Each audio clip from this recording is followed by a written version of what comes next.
बोलिए गायत्री माता की जय। नर्मदे निरंजनी सर्व दुख भंजनी। ओम नर्मदे निरंजनी सर्व दुख भंजनी। ओम नर्मदे निरंजनी सर्व दुख भंजनी। नर्मदे निरंजनी सर्व दुख भंजनी।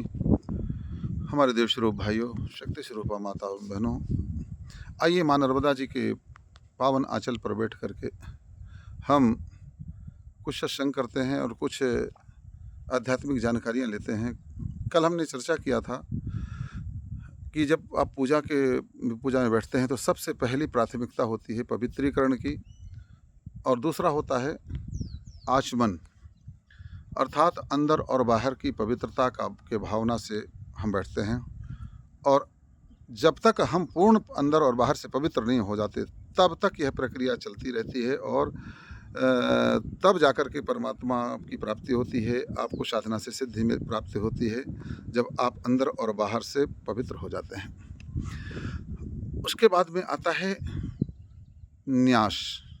न्यास का मतलब ये होता है कि हम अंग प्रत्यंगों में भावना करते हैं कि हमारे इंद्रियों में देवत्व की स्थापना हो रही है, और उसी भावना के साथ में जो है हम न्यास करते हैं।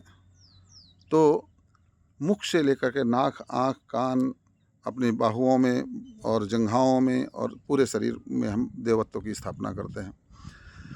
तात्पर्य यह है कि हमारा शरीर देवत्वमय बन जाए, हमारा शरीर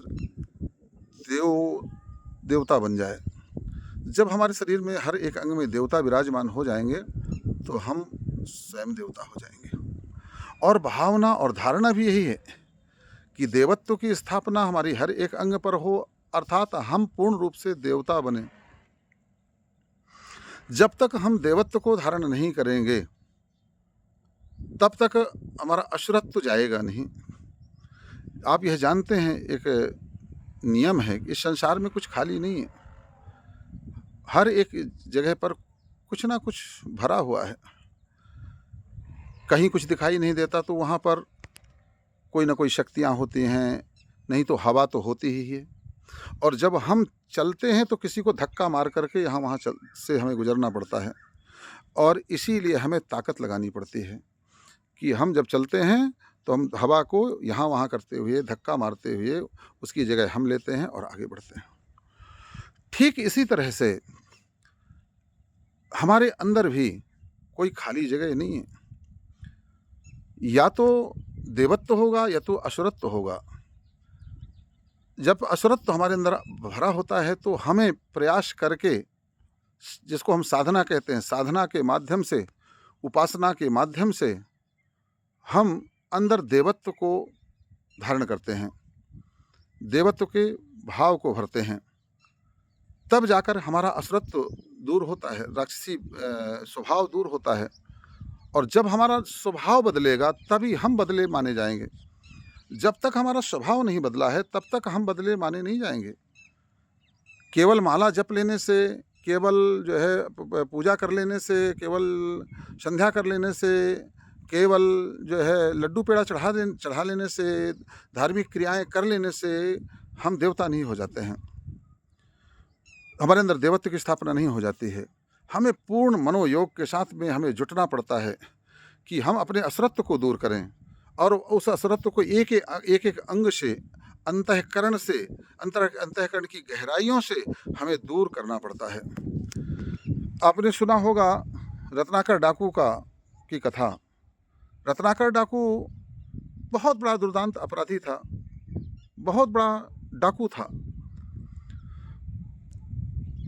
देवर्षि नारद जी से जब उनकी मुलाकात हुई और देवर्षि नारद जी ने उन्हें सत्य का आईना दिखाया और बोला, ये जो तुम कर रहे हो ये सब किसके लिए कर रहे हो, क्यों कर रहे हो, और इसका फल आप जानते हो, इससे आपको इतना सुंदर मानव तन पाया है, इस मानव तन से आप चाहते तो नर से नारायण बनने की क्षमता इस मानव शरीर में होती है, मगर आप इसको इस तरीके से जाया कर रहे हैं और इसका फल आपको भोगना पड़ेगा, फिर क्या होगा। और जब उनको जगाया और ये कहा कि उसने कहा कि भाई क्या करें, हमारा ये जो है व्यापार है, हमारा तो ये प्रोफेशन है, और हम अपने परिवार को चलाने के लिए कुछ ना कुछ करना पड़ता है, हम ये करते हैं। तो बोले जिस परिवार को तुम चलाने के लिए यह सब करते हो तो घर में एक बार जाकर के पूछ करके आओ कि जो तुम पाप की कमाई ले जा करके अपने घर में अपने बच्चों को खिलाते हो, तो इस पाप के भागीदार आपके बच्चे भी होंगे कि नहीं होंगे? तब जो है रत्नाकर डाकू अपने घर में जाकर के बोलते हैं, सबसे बोला कि देखो भाई, मैं इस तरीके से अपना कमाई करके लाता हूँ और तुम्हें सबको पालता पोसता हूँ। आप बताओ कि जो है इसका जो पाप होगा, जो कुछ भी होगा, उसको सब साझीदार होंगे? सभी लोगों ने कहा हम क्यों होंगे, आप जानिए और आपका काम जाने, आप कैसे लाते हैं, क्या करते हैं, हमें इससे मतलब नहीं। वो आकर के नारद जी के चरणों में गिर गए और बोले मुझे समझ में आ गया, यहाँ कोई किसी का नहीं है, सब सारथ की दुनिया है, सब मतलब का संसार है, बताइए मुझे क्या करना होगा? तब उन्होंने कहा कि आप मुझसे मैं आपको दीक्षा दूंगा और उस दीक्षा मंत्र का आपको जप करना होगा, और जितना आपने कुसंस्कार इस आपने डाकू का कार्य करते हुए, चोरी का कार्य करते हुए, लोगों को सताते हुए जो आपने कुसंस्कार भरे हैं, इनको जप के माध्यम से आपके अंदर उन संस्कारों को भरना है और कुसंस्कारों को निकालना है। तो उन्होंने केवल राम नाम का मंत्र दिया कान में और बोला इसका जप करिए आप, और इतना जप करिए कि केवल अंदर राम रह जाए और बाकी सारे विकार निकल करके दूर हो जाएं। महाराज रत्नाकर डाकू ने ठान लिया कि अब मुझे दुष्प्रवृत्तियों से दूर होना है, असुरत्व से दूर होना है और मुझे देवत्व को धारण करना है। अखंड साधना में जुट गए और राम राम राम राम राम राम राम और राम राम जप करते करते वो कब मरा हो गया पता भी नहीं चला। तो लोग कहते हैं चपाई भी आती, उल्टा नाम जपत जग जाना, वाल्मीकि भय ब्रह्म समाना। तो मुझे तो लगता है कि वाल्मीकि जी ने जानबूझ करके जो है मरा जपा, क्योंकि वाल्मीकि जी को यह पता हो गया था कि राम कहीं दूर गए नहीं हैं, मगर हमारे असुरत्व के अंदर होने के कारण, राक्षसी स्वभाव होने के कारण राम दिखाई नहीं देते हैं। और सत्य बात भी यही है कि राम कहीं गया नहीं, मोह को कहाँ ढूंढता बंदे, मैं तो तेरे पास में। भगवान कहीं दूर नहीं, भगवान कहीं गए नहीं हैं कि जहाँ आप जाकर के ढूंढेंगे। केवल भगवान को प्रकट करना है, और भगवान को प्रकट कब होंगे? जिस दिन आपके अंदर का विकार, आपके अंदर का मैल दूर हो जाएगा, उस दिन भगवान प्रकट हो जाएंगे। तो मरा इसलिए शायद जपा वाल्मीकि जी ने कि उन्हें वो स्मरण कर रखना चाहते थे कि मुझे किसी को मारना है। किसे मारना है? असुरत्व को मारना है, राक्षसत्व को मारना है, विकारों को मारना है, बुराइयों को मारना है। जब हम ये ध्यान बराबर बना करके रखे रहेंगे तभी हम कुछ कर सकेंगे। और जब ये मर जाएंगे तो राम को कहीं पुकारना नहीं है, राम को कहीं बुलाना नहीं, राम को कहीं ढूंढने की आवश्यकता नहीं, राम तो यूं ही प्रकट हो जाएंगे। और ऐसा ही हुआ। वो वाल्मीकि, वो रत्नाकर डाकू इतना जप किया, जपात सिद्धि जपात सिद्धि जपात सिद्धि जपात सिद्धि, जप से सिद्धि की प्राप्ति की और अंदर के विकारों को नष्ट किया राम नाम से, मंत्र से, और देवत्व की स्थापना हुई। और फिर क्या बन गए? वो रत्नाकर डाकू से महर्षि वाल्मीकि बन गए, जिनकी पूजा भगवान स्वयं करने लग गए। मेरे भाई बहनों, हम भी पूजा के समय पर जब हम यह क्रिया करते हैं, न्यास की क्रिया, तो उसके पीछे की भावना भी यही होती है। दिव्य भावना से किया गया हर कार्य बहुत सफल होता है। अगर आपने क्रिया के साथ भाव को नहीं जोड़ा है तो फिर उस क्रिया का वो जो है फल नहीं मिलेगा। हमें पता होना चाहिए कि हम ये सब क्यों करते हैं। कभी कोई अपने पुरोहित से, अपने पंडित से, अपने गुरु से ना पूछता है, ना गुरुओं को बताने की का समय है कि आप ये क्यों करते हैं। तो तीसरा षटकर्म के अंदर क्या है? न्यास।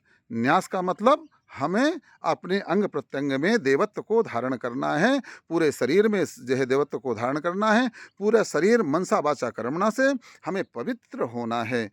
और इतना पवित्र हो जाना है कि बस केवल राम रह जाए, गायत्री रह जाए, बस आनंद ही आनंद है। बोले गायत्री माता की जय, यज्ञ भगवान की जय, नर्मदे मैया की जय।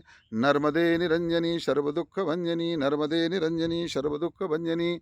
आपके भी कोई प्रश्न हो आध्यात्मिक, अवश्य हमारे YouTube में आकर के उस जो है उसका वो प्रश्न कर सकते हैं। माँ नर्मदा जी के पावन आंचल पर बैठ कर के हम यह सत्संग करेंगे और आपकी समस्या के शंका का समाधान भी करेंगे। तो हमारा यूट्यूब चैनल है गायत्री पुत्र महाराज, उसे अवश्य आज ही आप सब्सक्राइब कर लें और हमसे जुड़ें। अपन मिल कर के आप जहाँ भी हैं वहीं से आप नर्मदा जी के तट पर आकर के सत्संग का आप लाभ ले सकेंगे। बोलिए गायत्री माता की जय।